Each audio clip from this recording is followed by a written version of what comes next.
আমরা সকলেই চাই একটা দেশ ভালো চলুক, কিন্তু একটা দেশ ভালো চলার জন্য দেশের কর্মকর্তা যারা, সরকারি কর্মকর্তা যারা, তাদের ভালো হওয়া এটা অপরিহার্য বিষয়।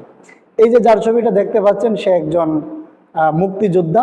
তার দাবি অনুযায়ী তখন তার বয়স ছিল 3 বছর। ওই 3 বছর বয়সে সে যুদ্ধ করে, কিন্তু দুর্ভাগ্যবশত তার এটা ভুল প্রমাণিত হয়। 71 টিভি এটাকে ভুল প্রমাণ করে। এখন কথা হলো যে তার মতো কি আরো অনেক ব্যক্তি আছে কিনা সরকারি বিভিন্ন পদে বা ঘুষের মাধ্যমে যারা চাকরি নিল, ওই পরিমাণটাও আছে কিনা। তা আমরা যেটা সচরাচর যেটা আমরা জানি যে হ্যাঁ, এই সংখ্যাটা মনে হয় যে অনেক বেশি হবে, কম হবে না। তা আমরা সকলেই চাই একটা দেশ ভালো চলুক, একটা দেশের মানুষ শান্তিতে থাকুক। কিন্তু যখন দেশের কর্মকর্তাগণ এরকম পর্যায়ের হয়, তারা কি আসলে দেশটা ভালো চালাবে? তারা কি চাইবে যে জিনিসপত্রের দাম কমুক, এরপরে বিভিন্ন খাতে ভালো ভালো কাজ হোক? যখন ব্যক্তিটাই অসাধু, সে তো চাবে যে সে কিভাবে টাকা কামাইতে পারবে, সে কিভাবে নিজের উন্নতি করতে পারবে, এটাই স্বাভাবিক চিন্তা করবে।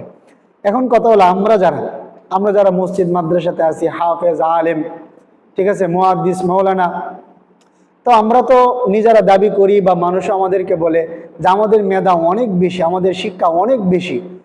আরো একটা কথা আমাদেরকে বলে, সেটা হলো যে আমরা নবী রাসূলের উত্তরসূরি, আমরা রাসূলের আদর্শ মানি। আমরা নিজেরাও বলি আমরা ভালো মানুষ। এখন কথা হলো যে একটা দেশ যখন ভালো চালায়, কে চালাবে? যে ব্যক্তি আদর্শগত দিক দিয়ে ভালো, ওই ব্যক্তিই তো চালাবে।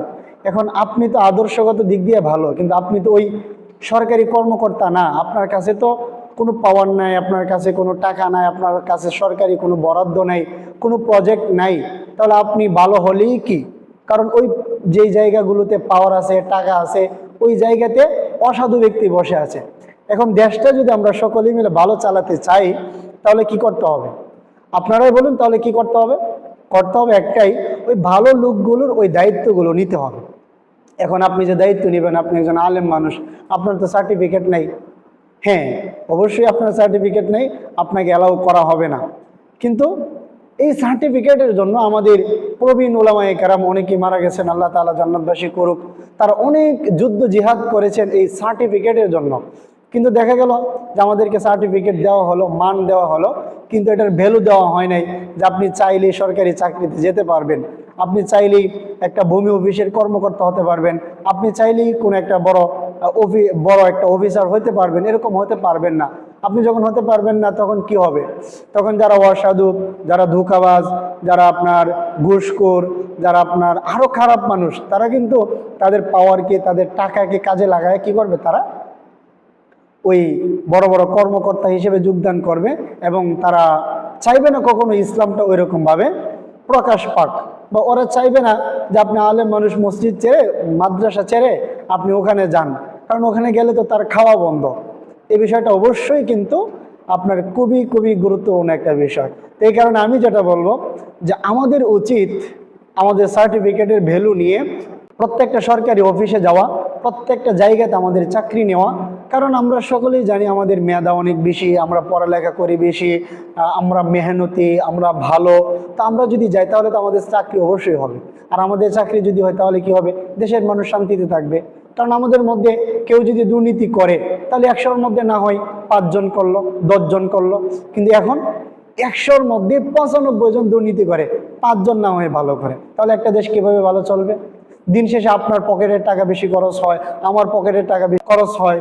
হাসপাতালে গেলে ওষুধের খরচ বেশি, ডাক্তারের খরচ বেশি, ভূমি অফিসে ভূমি কাজের খরচ বেশি, বিদ্যুতের খরচ বেশি, পানির খরচ বেশি, ঔষধের খরচ বেশি, সব কিছু বেশি আর বেশি। কেন বেশি?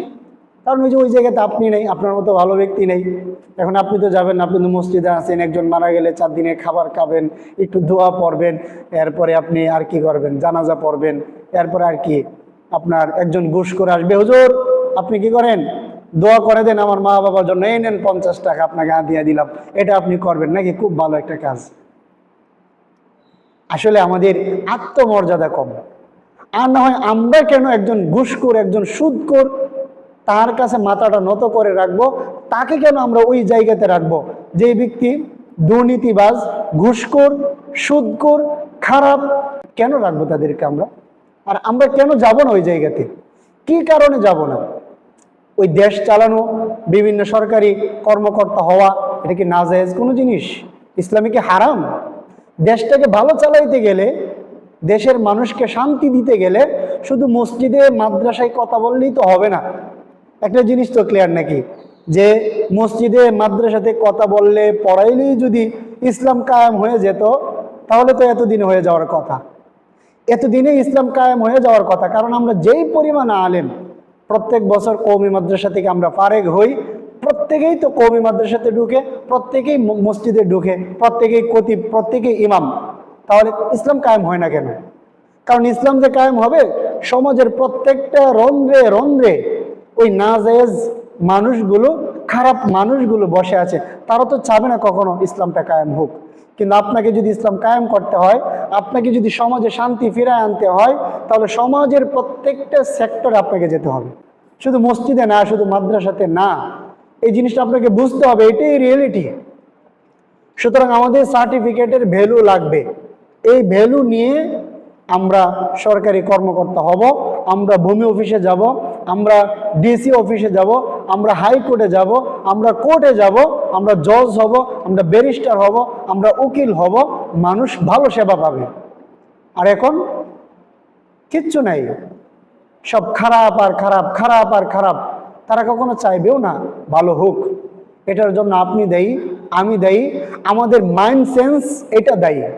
এই জিনিসটা আপনাকে মানতে হবে। আপনি মানেন আর না মানেন, এটাই সঠিক, এটাই সঠিক। আপনি বিবেচনা করবেন যে সমাজটা ভালো করতে গেলে, সমাজটা ভালো করতে গেলে মসজিদে বললেই শুধু হবে না, মাদ্রাসাতে পড়াইলেই শুধু হবে না। ওই যেই সমাজে নষ্টামি আছে, যেই সমাজে খারাপই আছে, ওই সমাজে আপনাকে যেতে হবে।